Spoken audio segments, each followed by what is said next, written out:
Assalamualaikum warahmatullahi wabarakatuh. Perkenalkan, nama saya Rizky Kurniawan, biasa dipanggil Rizky, dengan NIM 19136170. Pada kali ini saya akan menjawab pertanyaan yang mengenai penginderaan jauh. Yang pertama yaitu, apa perbedaan penginderaan jauh sistem termal dengan penginderaan jauh sistem lainnya? Dan bagaimana azas penginderaan jauh sistem termal tersebut? Yang kedua, bagaimana sensor penginderaan jauh sistem termal dan bagaimana cara kerjanya? Yang ketiga, apa keunggulan dan keterbatasan citra inframerah termal? Yang ketiga, apa keunggulan dan keterbatasan citra inframerah termal? Yang keempat, apa terapan citra inframerah termal? Yang kelima, bagaimana penggunaan citra inframerah termal yang masih bersifat eksperimental sampai saat sekarang ini? Yang keenam, untuk mengindra kebakaran hutan, sebaiknya menggunakan panjang gelombang berapa dan mengapa demikian? Yang ketujuh, yaitu apakah penginderaan jauh sistem termal tergolong sistem yang aktif atau sebaliknya? Ini saya akan menjelaskan apa perbedaan penginderaan jauh sistem termal dengan penginderaan jauh sistem lainnya, dan bagaimana azas penginderaan jauh sistem termal tersebut. Seperti yang kita ketahui, penginderaan jauh sistem termal adalah penginderaan jauh yang memanfaatkan pancaran suhu suatu benda. Artinya, perekaman sistem ini berdasarkan pancaran panas yang dipancarkan oleh objek yang direkam oleh alat penyiam atau scanner. Jumlah panas yang dipancarkan oleh tiap benda dipengaruhi oleh suhu permukaan benda dan nilai pancarannya. Berbeda dengan sistem fotografi yang menggunakan gelombang spektrum elektromagnetik. Pada sistem termal ini tidak bergantung pada cuaca, artinya cuaca tidak akan mempengaruhi perekaman pada penginderaan jauh sistem termal ini. Berbeda dengan sistem fotografi yang sangat mengandalkan kondisi cuaca. Hal ini berarti cuaca sangat mempengaruhi pada saat perekaman pada sistem fotografi. Selanjutnya, azas penginderaan jauh sistem termal. Hal ini meliputi dua hal. Yang pertama yaitu azas pancaran. Semua benda yang memancarkan panas yang disebabkan oleh gerak acar partikelnya, panas tersebut di dalam benda disebut dengan tenaga kinetik, sedangkan panas yang dipancarkan disebut dengan tenaga radiasi. Yang kedua yaitu perpindahan panas, azas perpindahan panas. Hal ini terbagi atas tiga, yaitu konduksi, yaitu perpindahan panas melalui interaksi antar molekul benda.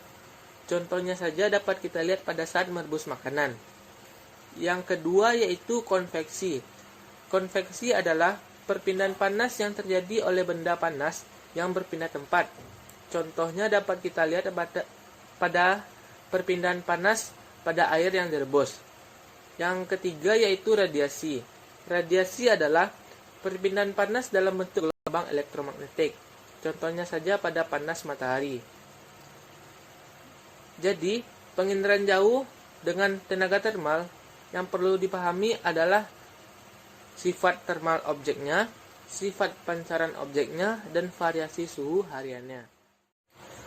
Selanjutnya kita akan membahas bagaimana sensor penginderaan jauh sistem termal dan bagaimana sih cara kerjanya. Pada penginderaan jauh sistem termal, suhu pancaran yang berasal dari objek di permukaan bumi dan mencapai sensor termal direkam oleh sensor tersebut. Hasil rekamannya setelah diproses dapat berupa citra maupun non-citra. Sehubungan dengan dua jenis citra ini, sensor termal dibedakan atas dua jenis. Yang pertama yaitu sistem non-citra. Sistem non-citra ini juga terbagi atas dua. Yang pertama radiometer termal. Radiometer termal terdiri atas dua detektor. Yang pertama yaitu detektor termal. Detektor termal untuk mengubah suhu dalam hubungannya dengan serapan tenaga yang mengenainya. Dan bagian yang keduanya yaitu detektor kuantum. Secara luas digunakan dalam penginderaan jauh sistem termal. Yang kedua yaitu spektrometer termal. Spektrometer termal merupakan sistem untuk mengindra objek pada saluran sempit yang prinsip kerjanya untuk memanfaatkan tenaga radiasi laser yang ditembakkan pada bahan, sehingga terjadi serapan pada unsur-unsur penyusun bahan yang akan berakibat adanya efek termal dalam bahan tersebut. Lalu yang kedua yaitu sistem citra atau sensor citra. Sensor citra ini meliputi 3 hal. Yang pertama yaitu penyiem termal. Penyiem termal digunakan dengan menggunakan pesawat udara. Yang kedua, thermal imager, dilengkapi dengan detektor yang dapat disajikan seperti gambar TV. Thermal ini cocok bagi penginderaan jauh, terutama dari satelit. Yang ketiga yaitu penyiam stasioner, dioperasikan di antara dirgantara atau di antariksa. Bahas tentang apa keunggulan dan keterbatasan citra inframerah thermal. Adapun hal diciptakan pasti memiliki keunggulan dan kelemahannya masing-masing. Hal ini juga terjadi pada citra inframerah thermal. Keunggulan dari citra inframerah thermal adalah yakni perekaman tenaga termal dapat dilakukan pada siang hari dan malam hari. Hal ini sifat dari citra inframerah thermal yaitu menangkap dan merekam semua yang berkaitan dengan adanya suhu. Yang kedua yaitu hasil yang didapatkan dapat berupa data non citra, citra dan digital. Selanjutnya, citra inframerah thermal dapat merekam wujud yang tak tampak oleh mata sehingga menjadi gambaran yang cukup jelas apabila akan dianalisis. Lalu kelemahannya yaitu pada aspek geometri yang penyimpangannya lebih besar daripada penyimpangan pada foto udara. Dan juga perolehan dan pemrosesan citra thermal sangat mahal karena memiliki operasional dan parameter teknis yang sangat teliti. Material detektor harus selalu dijaga suhunya secara ekstrim selama digunakan. Hal ini karena emisi radiasi mengindra sangat lemah.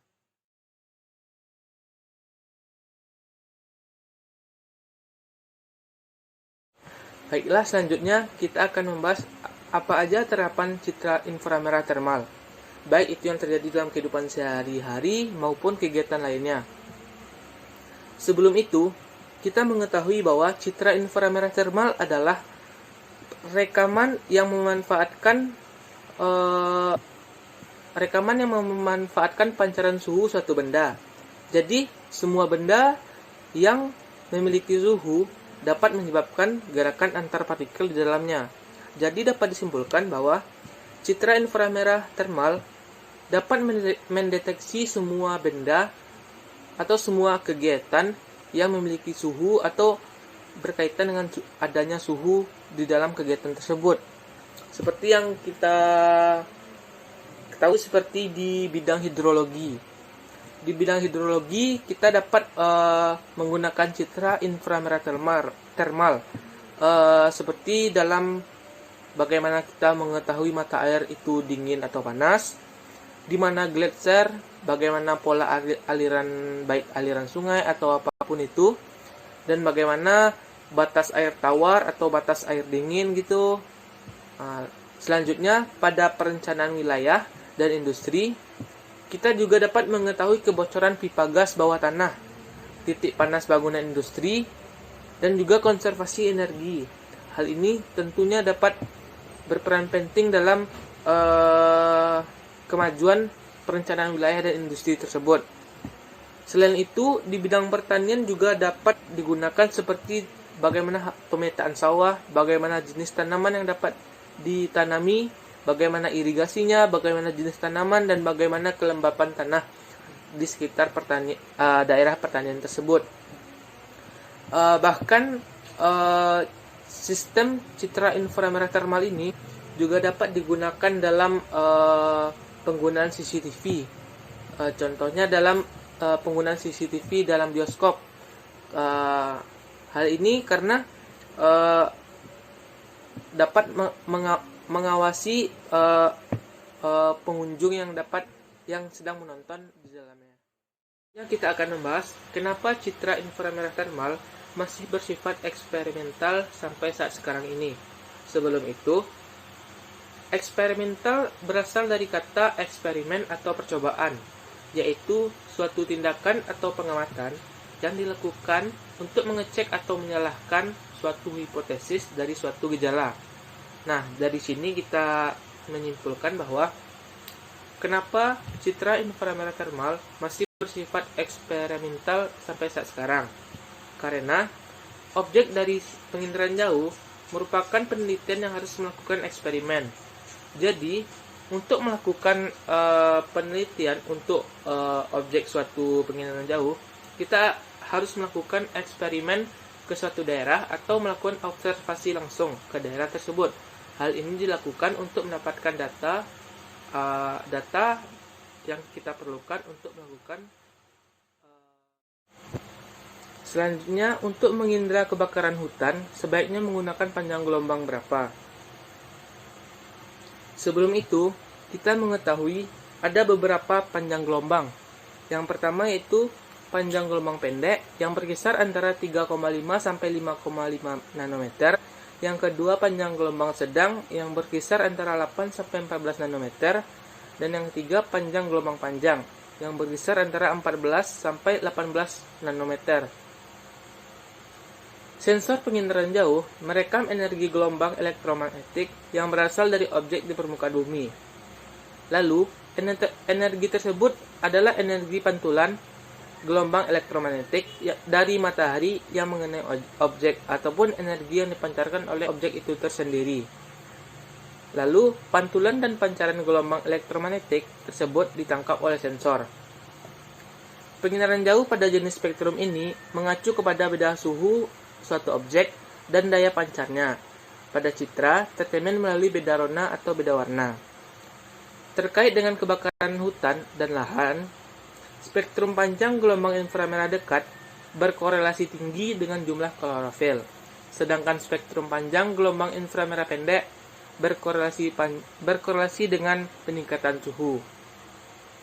Jadi, panjang gelombang pendek semakin peka terhadap hamburan atmosferik, seperti partikel debu. Oleh karena itu, pada penginderaan jauh yang melakukan pemantauan seperti satelit cuaca dan yang lainnya, banyak menggunakan spektrum gelombang pendek. Dengan spektrum ini, sebaran hamburan atmosferik dapat dianalisis dengan baik. Selanjutnya, kita akan membahas apakah penginderaan jauh sistem termal tergolong sistem yang aktif atau sistem yang pasif. Sebelum itu, kita harus mengetahui apa itu sistem yang pasif maupun sistem yang aktif. Penginderaan jauh sistem pasif adalah penginderaan jauh yang menangkap energi yang berasal dari objek. Sensor satelit sistem ini tidak membangkitkan energi tersendiri. Energi utama dalam sistem penginderaan jauh pasif ini ialah energi dari matahari. Energi dari matahari dipancarkan ke objek dan kemudian dipantulkan menuju sensor. Energi dapat pula berasal dari pancaran suatu objek seperti sumber-sumber termal. Misalnya lokasi kebakaran hutan, sumber panas bumi, dan lain-lain. Sedangkan penginderaan jauh sistem aktif adalah penginderaan jauh yang menggunakan energi yang berasal dari sensor tersebut. Sensor membangkitkan energi yang diarahkan ke arah objek. Kemudian, objek memantulkan kembali ke arah sensor. Energi ini kembali ke sensor membawa informasi tentang objek tadi. Serangkaian nilai energi yang tertangkap sensor ini disimpan sebagai basis data dan selanjutnya untuk melakukan analisis. Contoh dari sistem aktif ini ialah sistem radar. Jadi, penginderaan jauh sistem termal termasuk ke dalam golongan sistem yang pasif. Hal ini dikarenakan sistem termal yang digunakan dalam penginderaan jauh umumnya didasarkan oleh tenaga alami. Perekaman sistem ini berdasarkan pancaran panas yang dipancarkan oleh objek yang direkam oleh alat penyiam atau scanner. Penginderaan jauh sistem termal memanfaatkan pancaran suhu suatu benda. Semua benda memancarkan panas disebabkan oleh gerak acak partikelnya. Gerak acak ini menyebabkan geseran antar partikel dan menimbulkan peningkatan suhu, sehingga permukaan benda itu memancarkan panasnya. Tenaga elektromagnetik yang dipancarkan oleh benda tersebut disebut dengan tenaga pancaran. Sekian penjelasan yang dapat saya sampaikan pada saat sekarang ini. Semoga kita dapat memahaminya dan Maaf atas segala kesalahan dan kekurangan, karena kesempurnaan hanya milik Allah Subhanahu wa taala. Fastabiqul khairat. Assalamualaikum warahmatullahi wabarakatuh.